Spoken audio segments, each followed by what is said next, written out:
Ferrand vous invite au cœur de l'histoire sur Europe 1. Et c'est Alain Duhaut qui est aujourd'hui l'invité de Franck Ferrand. Bonjour Franck. Bonjour Anissa, bonjour à tous. C'est toujours une chance, un privilège de recevoir Alain Duhaut, auteur d'un brillant ouvrage chez Actes Sud, intitulé Johann Strauss, le père, le fils et l'esprit de la valse. Il viendra nous le présenter en janvier. Aujourd'hui, c'est de Georges Bizet qu'il est venu nous parler. Georges Bizet, dont la maison à Bougival fait en ce moment l'objet d'une grande opération de sauvetage. Oui, le journal Le Parisien s'en est d'ailleurs fait l'écho ce matin. Je ne sais pas si vous aviez repéré cet écho. Le baryton Georges Chaminet, fondateur des Amis de Georges Bizet et président du Centre européen de musique, viendra nous dire en quoi nous pourrions, vous, moi, tous, être utiles à ce projet.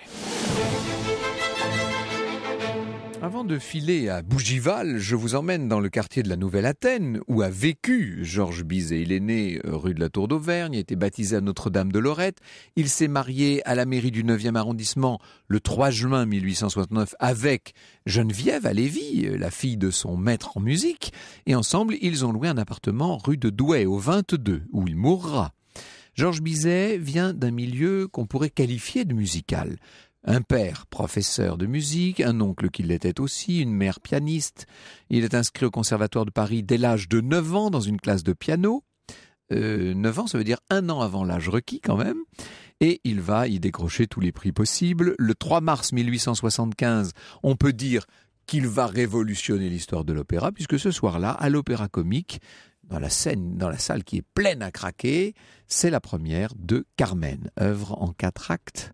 Jamais ce lieu qui d'habitude est plutôt consacré au théâtre léger, à des pièces légères, jamais ce lieu n'avait accueilli une histoire évoquant passion, violence et meurtre. Carmen est inspirée évidemment du roman de Prosper Mérimée.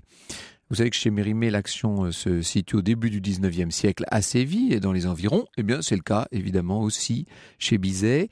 Et comme chez Mérimée, on peut dire que l'œuvre a vu le jour d'une façon assez laborieuse. Je vous ramène 3 ans plus tôt. Nous sommes le 1er octobre 72 au théâtre du Vaudeville à Paris. Georges Bizet vient de signer la musique de scène d'un drame d'Alphonse Daudet, drame adapté d'une nouvelle d'Alphonse Daudet par lui-même, l'Arlésienne, et c'est un échec, disons les choses. Il va y avoir 20 représentations. C'est vrai que Bizet se rattrape un petit peu avec 4 mouvements pour orchestre symphonique au Cirque d'Hiver quelque temps après, mais d'une façon générale, il faut vous dire qu'il a tendance à collectionner les échecs, ce monsieur. L'année suivante, il compose Djamilé, un opéra comique en 1 acte, inspiré d'un poème de Musset, dans lequel une esclave, donc Djamilé, tombe amoureuse de son maître égyptien. Eh bien là, la pièce va être retirée de l'affiche après 10 représentations. Si vous connaissez un remède au spleen musical, enseignez-le-moi, disait Georges Bizet.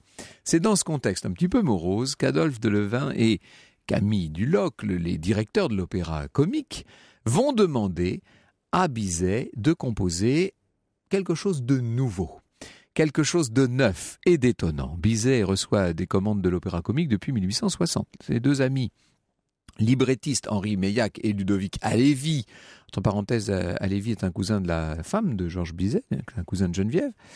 Les librettistes Meillac et Halévy présentent plusieurs projets à Bizet. Il n'y a rien qui l'emballe dans tout ça. Et c'est lui qui choisit le Carmen de Prosper Mérimée.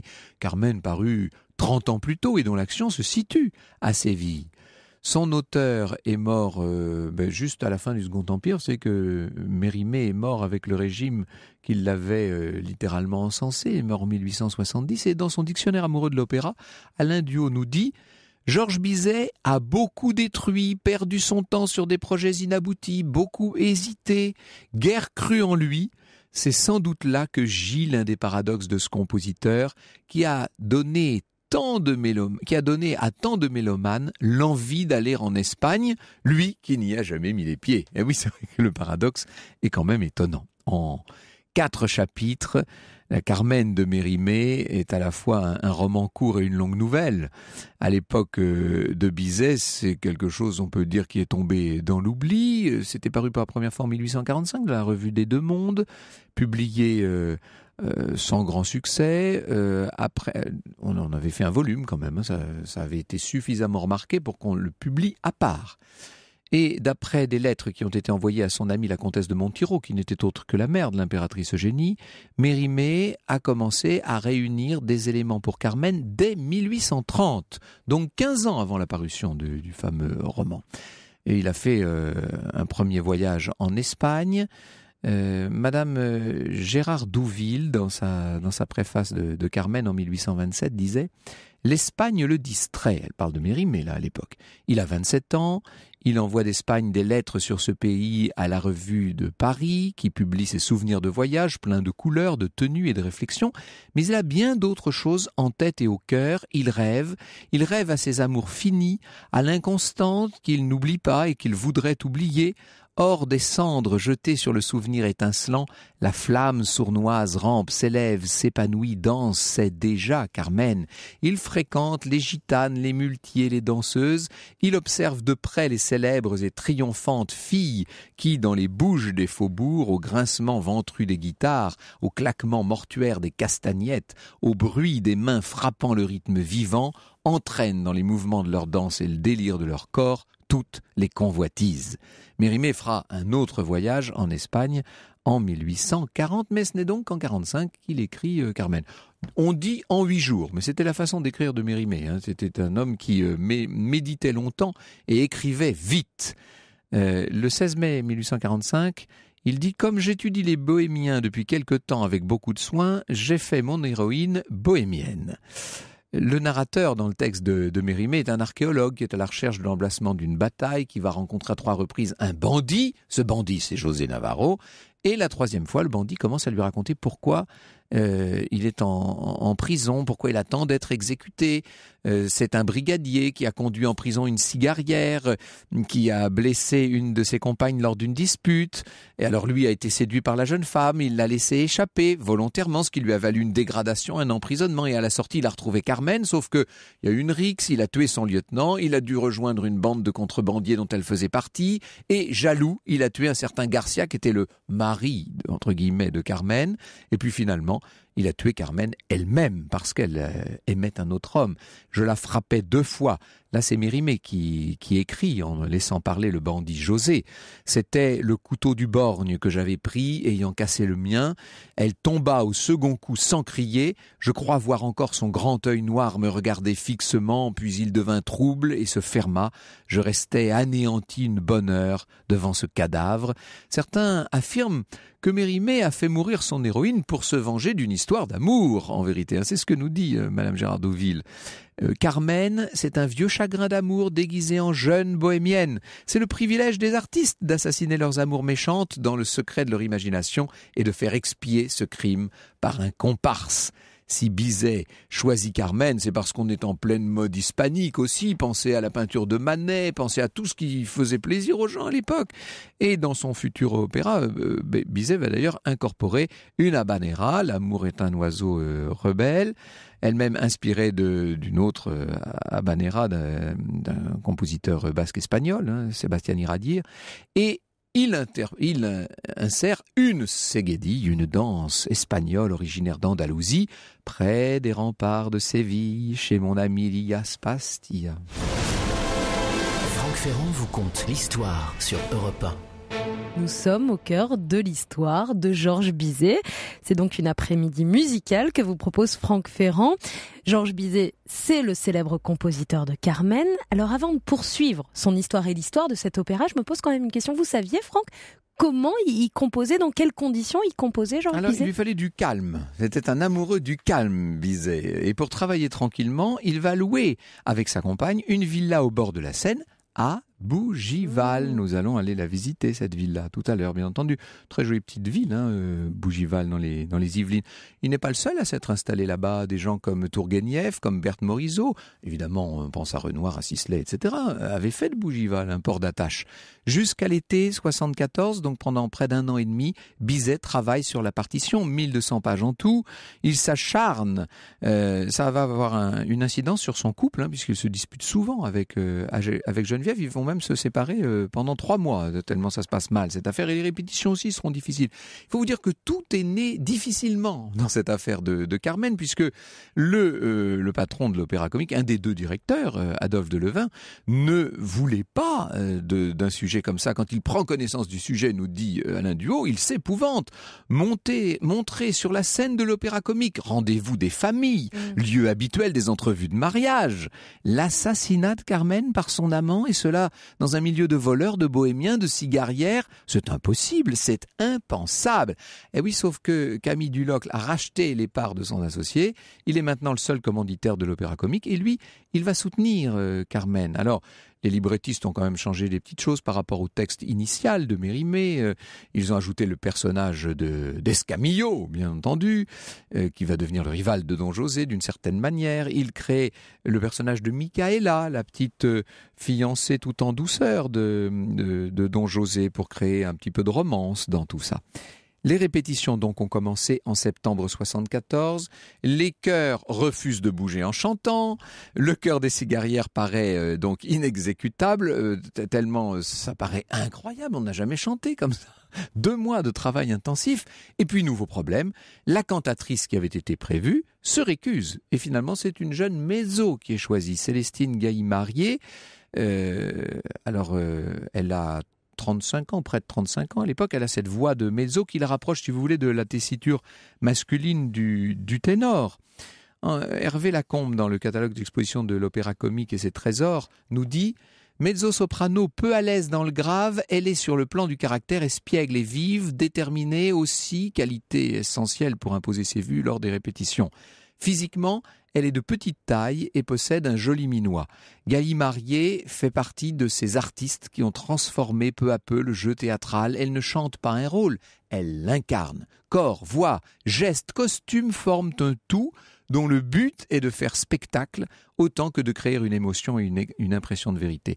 Le costume n'est donc pas seulement un accessoire virtuel complétant le tableau, il participe d'une construction du personnage et de l'intrigue. Elle a été engagée, cette Gailly-Marié, à l'Opéra-Comique en 62. Nul artiste ne pousse plus loin que Madame Gailly-Marié l'art plastique de la pose, nous dit un de ses turiféraires en 1870. Elle est sur ce point inimitable. Aussi a-t-elle une individualité qui lui est propre, une originalité toute particulière dans toutes ses créations. Les détails de la mise en scène sont pour elle une affaire de la plus haute importance. Bref, une comédienne autant qu'une chanteuse, vous l'aurez compris. Et Célestine a joué pas mal de rôles de travesti. En 64, elle a joué dans Lara de Maillard et campé une esclave soumise, amoureuse de son maître, qu'elle suit sous un déguisement masculin. Quelque temps plus tard, elle a été Vendredi dans Robinson Crusoe, et donc des rôles travestis.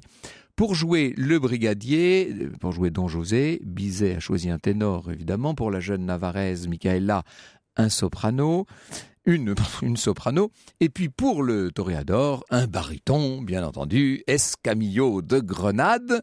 Bizet n'est pas seul dans son travail, qui est un travail acharné. Il est aidé par le directeur de l'Opéra-Comique, donc par Camille Dulocle, qui participe à la mise en scène et qui participe même au-delà de tout ce qu'on aurait pu imaginer. On fait appel à 2 peintres qui ont apporté au spectacle leur talent. Édouard de Taille, s'il vous plaît, qui a dessiné les costumes, notamment les costumes des dragons, et Georges Clérin, qui va faire ceux de la bohémienne. Vous imaginez le concours de talent autour de cette création-là. Georges Bizet retrouve Adolphe Deloffre, avec qui il avait déjà travaillé sur Djamilé 3 ans plus tôt dans le même Opéra-Comique. Et au début de l'année 75, on peut dire que l'orchestration est quasiment achevée. Alors, il va falloir maintenant voir comment le public accueille cette espèce de musique tellement nouvelle. Bizet disait « Nous avons la musique française, la musique allemande, la musique italienne et accessoirement la musique russe, la musique hongroise, la musique polonaise, sans compter la musique arabe, la musique japonaise et la musique tunisienne, très en faveur, toutes les 3 depuis l'ouverture de l'exposition universelle, donc de 1855. Carmen n'a beau faire que 4 actes, elle est un peu, on trouve de tout là-dedans, hein. Elle est un peu un concentré de tout cela, avec des chœurs, des duos, chansons, quintettes, un duo élégiaque pour flûte et harpe, un sextuor, un trio, et puis quadrille, et puis accords arabes, chinois, très étonnants, jamais entendus par un public européen à l'époque. Les musiques latines tiennent une place importante, je vous l'ai dit, j'ai cité tout à l'heure la habanera, etc. La Setsegedi. Au total, il va falloir, pour arriver à interpréter cette partition complexe, 12 violons, 12 violons 1, 10 violons 2, devrais-je dire, 8 altos, 6 violoncelles, 4 contrebasses, 2 flûtes, 1 piccolo, 2 hautbois, 1 cor anglais, 2 clarinettes, 2 bassons, 4 cordes, 2 trompettes, 3 trombones, 1 harpe et des timbales et pas mal de percussions. Tout est prêt le 3 mars 75, c'est la première représentation. Ah, Georges Bizet est à bout de force, il est confiant, il sait que son œuvre va étonner, il ne sait pas si elle va plaire. Franck Ferrand vous conte l'histoire sur Europe 1. Nous sommes au cœur de l'histoire de Georges Bizet, au cœur surtout de l'histoire de l'opéra Carmen. Alors grâce à vous, Franck, il y a un instant, nous avons vu naître l'opéra sur le papier. Nous sommes maintenant le 3 mars 1875. Carmen va maintenant naître sur scène. C'est le grand jour. Oui, alors une belle journée, enfin une journée qui a bien commencé pour Georges Bizet, puisqu'on lui a remis la Légion d'honneur le matin. Le soir, la salle Favart est archi-comble, vous imaginez bien, c'est la première. Le directeur, dont nous avons beaucoup parlé depuis le début, est quand même très inquiet. Il dit que cette musique est une musique cochin-chinoise totalement incompréhensible. Bizet souffre d'une angine terrible qui ravive ses anciennes douleurs de gorge. Alors tout le monde est là quand même, tous ses amis, Gounod, Offenbach, Massenet, les grands écrivains, Daudet, Dumas fils, tout le monde est là et on voit apparaître Carmen qui porte du rouge, une couleur qui s'oppose au jaune, la couleur traditionnelle des tenues des dragons espagnols, à la jupe bleue de Micaela, etc. Hervé Lacombe, je le cite, « Au milieu du tableau de la Posada, Galimarié est vêtu d'un corsage de gaze algérienne blanche lamée d'or, une ceinture d'or, une écharpe de soie blanche rayée de rouge, lamée et frangée d'or nouée à la taille, une jupe courte de satin jaune brodée entièrement sur le devant de fleurs à couleur vive, des bas chers, des mules mordorées, un collier, des boucles d'oreilles et des bracelets en gros sequins, un peigne d'or et une rose rouge dans les cheveux, achève ce magnifique portrait. À l'acte 3, elle porte une jupe faite de châles croisés, une veste et un petit chapeau de toréador. C'est plus que pittoresque ce qu'on a sous les yeux, bien entendu. Et le public n'est pas hostile, loin de là. Mais il est, disons-le, de plus en plus déconcerté. Bon, ça commence exactement comme la nouvelle de Mérimée, donc Don José, le brigadier, la dispute avec Carmen, l'emprisonnement, la libération, la fausse évasion de Carmen. Bon, très bien. Acte 2, Don José est sorti de prison, c'est la taverne, hein, c'est la fameuse grande scène avec Carmen, la fleur que tu m'avais jetée, etc. Bon, là, on commence déjà à se poser des questions, notamment sur certaines harmonies un peu étranges. Et puis, Don José, à l'acte 3, rejoint les contrebandiers, alors que Micaela est venue le chercher pour le convaincre de mettre fin à cette romance, de retourner au chevet de sa mère mourante, etc. Et là, dans les montagnes, si je puis dire, ça se corse. Et là, je me demande si le public suit encore. Quant à l'acte 4, alors là, l'acte 4, c'est carrément... Je ne sais pas si on peut parler de tragédie ou de mélodrame, un peu des deux, bien entendu, mais c'est le meurtre. Et alors ça, on n'est pas habitué du tout. Le public de l'opéra comique n'est pas fait pour ces fins tragiques, avec l'héroïne qui est là, qui saigne sur scène, si je puis dire. La représentation a paru longue également, et le lendemain, la presse et les critiques se déchaînent. Une fois que l'on s'est engagé dans l'égout social, on est forcé de descendre encore. C'est toujours plus bas qu'on choisit ses modèles, dit un journaliste. Et un autre, l'état pathologique de cette malheureuse, vouée sans trêve ni merci aux ardeurs de la chair, est un cas fort rare, heureusement, plus fait pour inspirer la sollicitude des médecins que pour intéresser d'honnêtes spectateurs venus à l'opéra comique en compagnie de leurs femmes et de leurs filles. En effet, c'est violent. Hein. Oui, il n'y a pas beaucoup d'avis positifs, il faut bien dire ce qui est. Georges Bizet a énormément misé et malheureusement les critiques ne sont pas à la hauteur de ses espoirs, de ses attentes. Il est surmené, il est fatigué, il va aller se reposer en mai 75. Et où part-il avec sa compagne, d'après vous? À Bougival. À Bougival, bien sûr. Bonjour Alain Duhaut. Bonjour Franck. Merci beaucoup d'être avec nous. Ça a été quand même une drôle d'aventure, cette histoire de Carmen. C'est une aventure unique d'ailleurs. Ouais. C'est une aventure unique à plus d'un titre, parce que si nous sommes là pour parler de Bizet aujourd'hui, c'est à cause de Carmen. Et voilà. Car Ça Bizet, reste l'opéra le plus joué au monde. ça reste l'opéra le plus joué au monde, mais c'est un opéra qui est le seul qui a fait la gloire de Bizet. Bizet, il a composé auparavant des pièces On qui auraient entendra un peu disparu. Pêcheur de perles. Voilà, tout à mais l'heure, ouais. même les Pêcheurs de perles. 18 représentations, tout cela n'a vraiment pas bien marché. Toute sa vie, il a essayé de composer, il a interrompu beaucoup de compositions, il en a mené à bien quelques autres, il en a brûlé quelques-unes, et finalement, ce n'est qu'avec Carmen qu'il réussit à aller jusqu'au bout d'une œuvre, qui est un chef-d'œuvre, mais probablement trop en avance pour le public de 1875, et ensuite il meurt. Et quand le public commence-t-il à aimer Carmen? 1 an après la mort de Bizet. C'est ça qui est extraordinaire. C'est assez douloureux parce que Bizet n'a pas assisté au succès. Bien sûr, on a continué à donner l'opéra parce que, au fond, à l'opéra comique, comme vous l'avez dit justement, si la presse s'est déchaînée, le public a été seulement déconcerté, ce qui n'est pas la même chose. Et il y a une force tragique qui a pu toucher un certain nombre de publics. Mais ce n'était pas le triomphe qu'il attendait. Et vous avez cité le fait qu'il a été décoré le matin même de la Légion d'honneur, et il y a un spectateur qui a dit « on l'a décoré le matin parce qu'on savait que le soir on ne pourrait plus le décorer ». Europe 1, au cœur de l'histoire. Franck Ferrand. Nous sommes au cœur de l'histoire de Georges Bizet cet après-midi sur Europe 1. Avec votre invité, Franck, vous recevez Alain Duhaut, écrivain, poète, musicologue, animateur de télé et de radio et auteur du Dictionnaire amoureux de l'opéra, paru chez Plon. Revenons à Carmen, Oui. justement.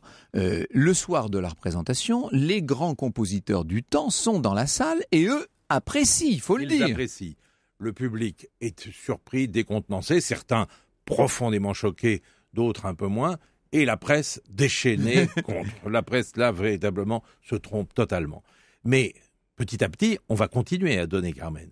Et on va revenir sur la manière dont il meurt, mais ensuite, on continue à le donner, et plus ça va, plus le spectacle est apprécié pour la musique, pour le livret, pour la mise en scène, car pour la première fois, il y a eu une mise en scène. Vous avez justement décrit le travail des costumes qui a été mis. Je précise simplement, quand vous dites jupe courte, la jupe courte à l'époque, tout est relatif, c'était hein. une jupe qui montrait seulement les chevilles. Oui, c'est ça. Mais néanmoins, il y a aussi l'inscription d'une nouvelle théâtralité et qui est portée dans la musique, car cette musique est profondément théâtrale. C'est pas une musique illustrative, c'est une musique qui porte le drame. Mais à propos de drame, je voudrais vous signaler une chose qui m'a frappé. Vous savez donc que Carmen, comme vous l'avez rappelé, est créée le 3 mars 1875. 3 mars, c'est-à-dire le 3e jour du troisième mois de l'année. 3 mois plus tard, le 3 juin, Bizet meurt au moment où on donne la 33e représentation à l'Opéra Comique de Carmen. Et exactement, il meurt au moment du 3e acte, quand Madame Galimarié est en train de chanter dans le trio des cartes, le moment où elle dit qu'elle retourne la carte qui dit toujours la mort. La mort. Vous voyez qu'il y a des signes. Ah oui, là c'est presque une merveille ce que vous nous Étonnant. racontez. Ouais. Les chanteurs à l'époque étaient heureux. Vous avez rappelé justement que celle qui avait été choisie pour chanter Carmen était elle malheureuse s'était parce qu'elle carrément- a elle déclaré s'était forfait. oui. Ensuite, la jeune Célestine Galimarié, qui n'était pas très connue à l'époque, l'a accepté et puis a donné toute sa vivacité et tout vraiment son allant à ce spectacle. Il semble d'ailleurs, sans qu'on en soit sûr, qu'elle ait été très aidée par Georges Bizet, qui était dans une situation matrimoniale difficile, puisqu'il s'entendait plus vraiment avec Geneviève. Geneviève avait une liaison. n'était même pas là le soir de la Non, elle première. n'était pas là, mais elle était malade. Elle avait une liaison avec un jeune pianiste, celui qui se baignera avec Bizet, et c'est ce bain qui provoquera l'angine dont il mourra. Et lui, Bizet, était très assidu auprès de Célestine Galimarié. Il a donc contribué à ce qu'elle ait cette dynamique qui lui a donné cette force. Mais il est vrai que ensuite, toutes celles qui ont endossé le rôle de Carmen ayant eu d'extraordinaire. Emma Calvé, par exemple, qui a été une très grande Carmen. Teresa Berganza, bien sûr. Évidemment. Béatrice Uria-Monzon, aujourd'hui. Et beaucoup d'autres. Elina Garancha. Aujourd'hui, Dans toutes la- les dans la grandes voix mezzo d'une veulent mezzo, chanter j'allais Carmen. dire, dans la carrière d'une mezzo, il faut avoir chanté Carmen. Mais quand même, exactement. hein. Et on attend la Carmen de chacune d'elles, bien entendu. Exactement. Alors, on n'est pas toujours bien servi. Il y a des Carmen qui ne répondent pas à la volonté, parce qu'il y a des Carmen qui sont, je dirais, caricaturales. Et à notre époque, il y en a une qui est très importante parce qu'elle a redonné sa noblesse à Carmen, c'est Teresa Berganza. Teresa Berganza est espagnole et elle a su retirer, je dirais, les espagnolades pour aller au centre du drame, à l'os de Carmen. Et elle a donné cette noblesse à ce personnage qui a beaucoup servi à celles qui l'ont suivi. Mais on avait eu une petite dérive les décennies précédentes et il faut rendre hommage à la grande Teresa pour cela. Ah, écoutez, on en reparlera avec Georges Chaminet. Bien sûr, un hommage à Teresa Berganza par Alain Duhaut. Moi, là, je suis plus que preneur. Quels sont les pays où l'on joue le plus Carmen? On joue Carmen dans le monde entier. Vous avez rappelé que c'est l'opéra le plus joué au monde. Moi, j'ai eu le privilège d'assister en 1980, le 1er janvier 1980, à la création de Carmen à Pékin. Vous savez qu'il n'y avait pas d'opéra à Pékin. Ça a été joué dans un gymnase, le gymnase d'une école. Pas d'opéra occidental. Pas d'opéra du tout. Oui, on jouait ce qu'on appelle l'opéra de Pékin. L'opéra de Pékin, c'est un genre. Voilà. Mais c'est un genre qui peut se jouer d'ailleurs partout. Qui n'a rien à voir avec ce qu'on appelle nous l'opéra. Mais ça n'a rien à voir avec ce qu'on appelle nous l'opéra. Et là, il y avait eu une action diplomatique qui avait été menée par notre ambassadeur de France.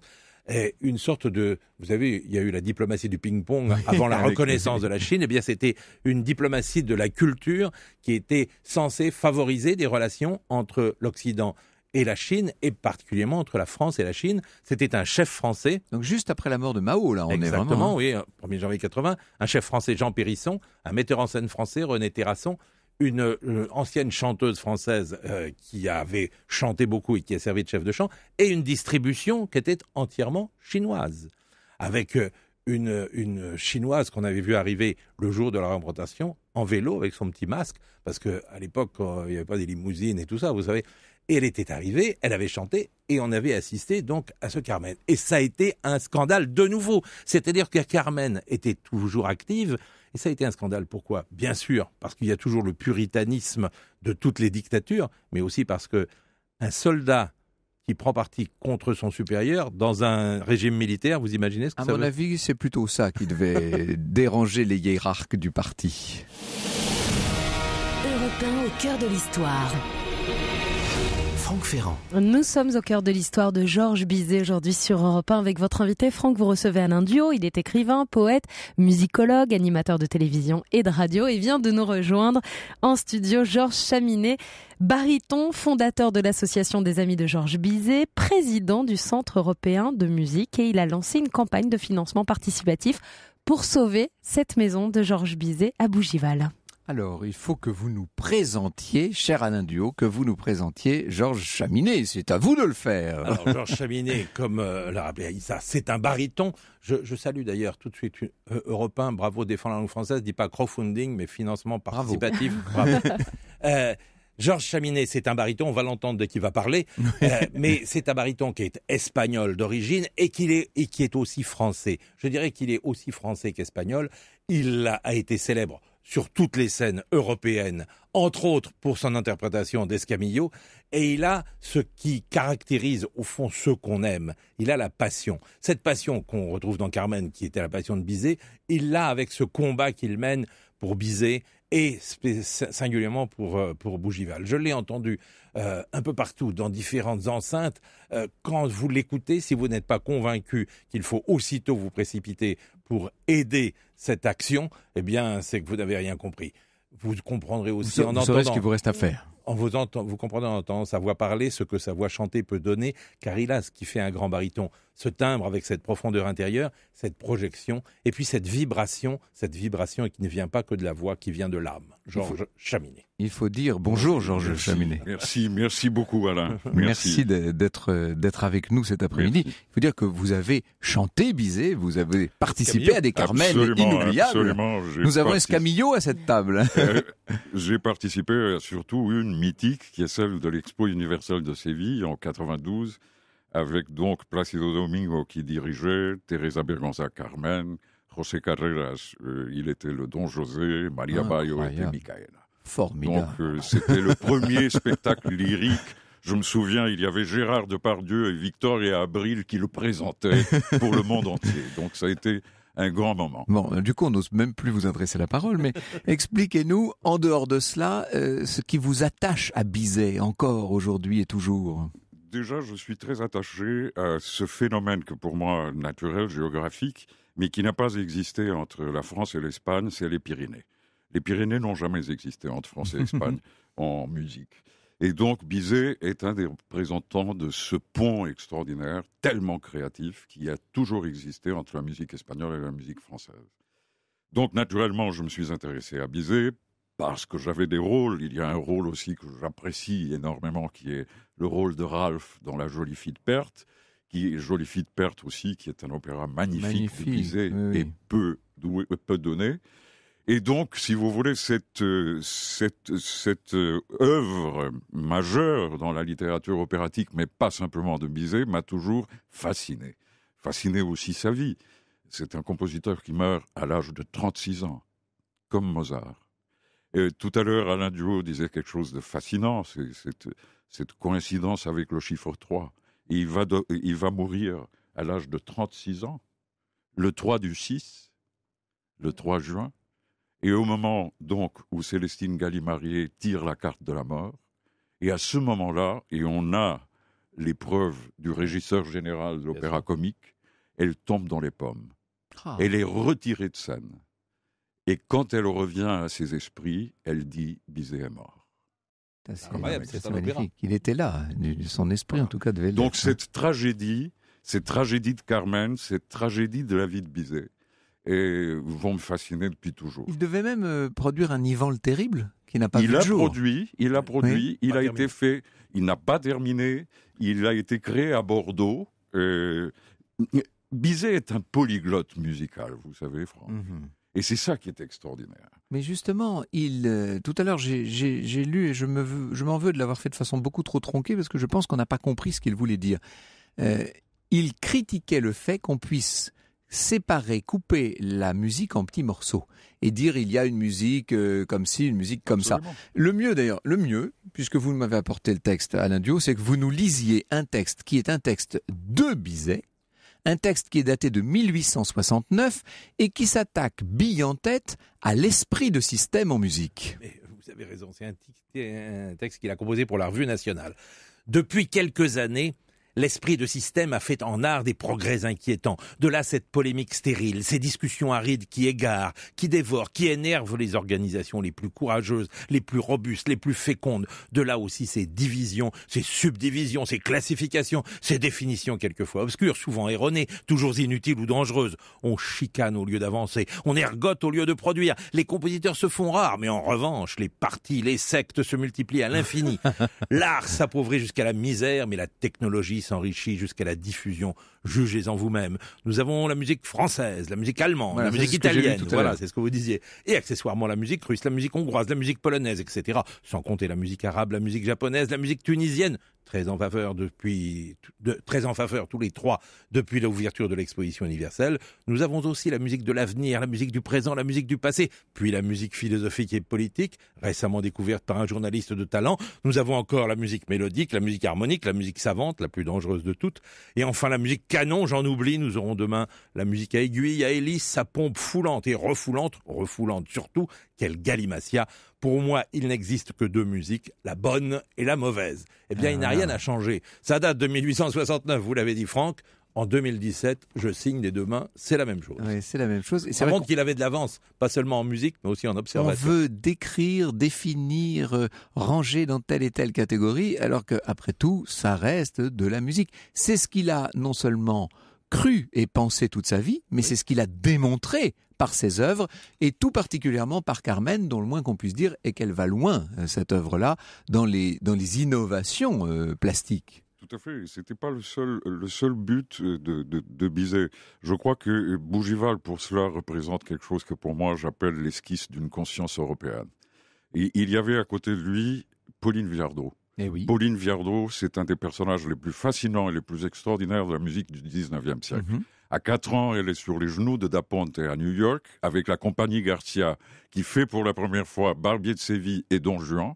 Et elle finit ses jours au boulevard Saint-Germain, en disant à Stravinsky, vas-y, le sac du printemps, ça vaut la peine. C'est pas beau, ça. Entre-temps, elle a été la maîtresse de Tourguenieff, Elle c'est a la été- sœur de la Malibran, enfin c'est extraordinaire. Elle a très bien Georges connu a Chopin. complètement raison. Ben, elle a bien connu Chopin, c'est elle était là, à Nohant. mais bien sûr, et de telle sorte que Chopin va reconnaître à quel point elle va être une influence dans C'est le son trait art. d'union, cette femme. Ah oui, Valentina. Et elle est le trait d'union de tout ce monde-là. Et c'est pour ça que dans ces salons de Bougival au domaine des Frênes, il y aura toute cette conscience européenne qui va se trouver là. J'ai cru comprendre que vous vouliez aller à Bougival. Eh bien, très bien, nous vous écoutons et nous vous suivons. Europe 1, au cœur de l'histoire. Franck Ferrand.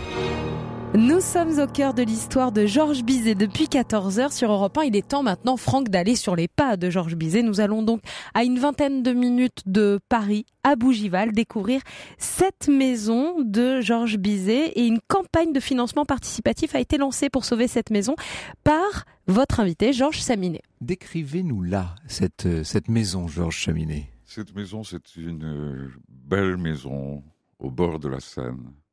Là où Carmen est née sur Seine. Et c'est une maison qui a été fort heureusement préservée par les actuels propriétaires qui malheureusement doivent la vendre. Et c'est pour ça que tout d'un coup, je me suis lancé dans cette campagne de financement participatif, parrainée par Teresa Berganza et Plácido Domingo, entre autres. Et donc, nous, dans cette maison qui a été probablement la maison qu'il a le plus aimée, puisqu'il, quand il se réfère à la maison, il dit « c'est le petit coin tranquille de paradis où je vais pouvoir finir Carmen ». Malheureusement, il finira ses jours aussi, à l'âge de 36 ans, comme je disais tout à l'heure. Mais ce qui est absolument formidable, c'est que encore aujourd'hui, cette boucle de la Seine, berceau de l'impressionnisme, ne l'oublions pas, puisque là aussi, tous les grands peintres sont passés, puisqu'il y a eu un Anglais qui est passé par là un peu avant, qui s'appelait William Turner. Et grâce à la découverte de cette lumière, de cette boucle de la Seine toute particulière, il y a toute cette pléiade de peintres impressionnistes qui vont se fixer quelques-uns, comme Berthe Morisot. Il y a aujourd'hui l'atelier de Berthe Morisot qui deviendra un musée à elle dédié. Et il y a la maison de Tourguenieff aussi. Il y a donc le domaine des Frênes avec la Villa Viardot qui a un besoin d'être soutenue puisqu'elle est dans un état piteux. Et mon amour pour Bougival est né là. Il y a 17 ans précisément, je rentrais dans les salons de Pauline Viardot où il y a des fresques néo-pompéiennes absolument admirable, des salons de musique superbes où tout le monde se retrouvait. Et j'ai vu que la maison était dans un état piteux. Et je me suis dit, il faut faire quelque chose. Et là, donc, j'ai mis de la musique. On a commencé à faire des concerts, des masterclass. Teresa Berganza, depuis 2008, vient toujours faire travailler des jeunes chanteurs pour un opéra dans son intégralité. Et la maison de Bizet est à côté. Donc ça pourrait devenir une sorte de creuset européen Absolument. de la musique. Le but, c'est d'établir ce pont entre le 19e siècle et le 21e siècle. Ce pont d'humanisme, c'est ce qui nous manque aujourd'hui. Et ce Centre européen de musique, aujourd'hui soutenu par de grandes universités françaises et étrangères, c'est un centre qui va réunir sur le socle musical des branchements scientifiques, littéraires, un laboratoire de recherche scientifique sur le cerveau et la musique. On sait aujourd'hui que la musique est un moyen de thérapie extraordinaire. Moi, j'ai travaillé avec des enfants autistes, je sais ce que c'est. Pour le Alzheimer aussi, on sait que le son peut être aussi un outil extraordinaire pour la kinésithérapie. Il y a ce célèbre livre de Oliver Sacks, qui est une merveille, Musicophilie, où il explique comment, avec la musique, il a pu récupérer tous ses membres par l'efficacité de l'accompagnement musical. Donc il y aura là aussi un domaine scientifique. Et donc, avec la maison de Bizet, qui sera naturellement consacrée à un espace muséologique Bizet, puisqu'on a quelques souvenirs de Bizet, on a son piano Pleyel, et une résidence d'artiste pour nouer avec la créativité de cette maison. C'est là où Carmen est née, c'est là où on aimerait que d'autres Carmen naissent, par des écrivains, par des artistes plastiques, par des compositeurs, par des musiciens. Donc c'est le but. Cette maison, c'est patrimoine de tous. On a besoin de donner la place que Bizet mérite dans l'histoire de la musique. Est-ce que vous avez des soutiens dans les pouvoirs publics, que ce soit en France ou à l'échelle de l'Europe? Nous avons déjà les soutiens moraux qui sont importants. Comme ça, d'accord. Bien gentil, ça. Donc, il y a des choses qui se dessinent. En tout cas, on a aujourd'hui, par cette campagne de financement participatif, que j'espère tous les auditeurs vont suivre tout de suite le lien qui est d'artagnan.fr/Carmen. Pour aller voir quelles sont les sommes nécessaires, etc. En gros, c'est un peu moins d'1 million d'euros nécessaires. Et combien de récupérer actuellement? 150 000 euros à peu près, c'est ça? Environ. Oui. On a plus Donc il y a encore du travail à faire. Hein. Beaucoup de travail à faire. Et surtout dans ce moment où on est dans des hommages nationaux, moi j'aimerais que la France fasse un hommage national au plus universel de ses compositeurs. Bravo. On parle de 110 millions de disques vendus. Moi, je parlerai de milliards de disques vendus de Carmen, puisqu'il s'agit de cela. Oui. Et Bizet mérite pas simplement la petite rue à Paris, et qui est connue et pas loin d'ici, mais il mérite qu'on lui donne cette maison à sa mémoire, qu'on fasse un musée qui lui soit dédié. Et que ce centre européen de musique... J'allais dire, ce sera mieux qu'un musée, mais c'est un creuset pour la création d'œuvres nouvelles. Absolument. Ça, c'est formidable. Je ne sais pas si on vous l'a déjà dit, Georges Chaminé, mais vous avez une très jolie voix de radio. Hein, c'est un vrai baryton. Et on aimerait vous entendre chanter. Ça donne envie de vous entendre chanter. Alors, on va y arriver. Il va falloir sauver cette maison de. Il faut absolument se mobiliser. Mais on a la chance d'avoir Georges Chaminé. Je pense qu'il est le mieux à même pour faire passer cette passion qu'il a pour Carmen, pour Bizet et pour le soutien à ce compositeur qui demeure quand même un des plus grands compositeurs français aujourd'hui au monde, qui a provoqué des émois dans le monde entier. J'ai parlé de la Chine, mais vous allez aux États-Unis, vous allez en Amérique du Nord, vous allez partout, vous entendez Carmen. À chaque fois, les gens sont touchés et il y a donc la nécessité de faire en sorte que ce compositeur soit placé à son juste niveau, c'est-à-dire le plus haut. Vous savez, une petite anecdote. Vraiment, merci Alain, parce que vous êtes un remarquable ambassadeur. Une petite anecdote, c'est l'opéra le plus traduit au monde. Et les Philippins l'ont traduit, et près des remparts de Séville, c'est traduit près des remparts de Manille. Donc, vous voyez à quel point cet opéra est universel. Sauvons la maison de Georges Bizet à Bougival, avec vous, Georges Chaminé, avec Teresa Berganza, avec Placido Domingo. Je suis sûr que les auditeurs d'Europe 1 vont répondre à l'appel. Et pour répondre à l'appel et faire vos dons, c'est sur d'artagnan.fr/Carmen où vous retrouverez bien sûr toutes les informations pour sauver cette maison. Au cœur de l'histoire sur Europe 1.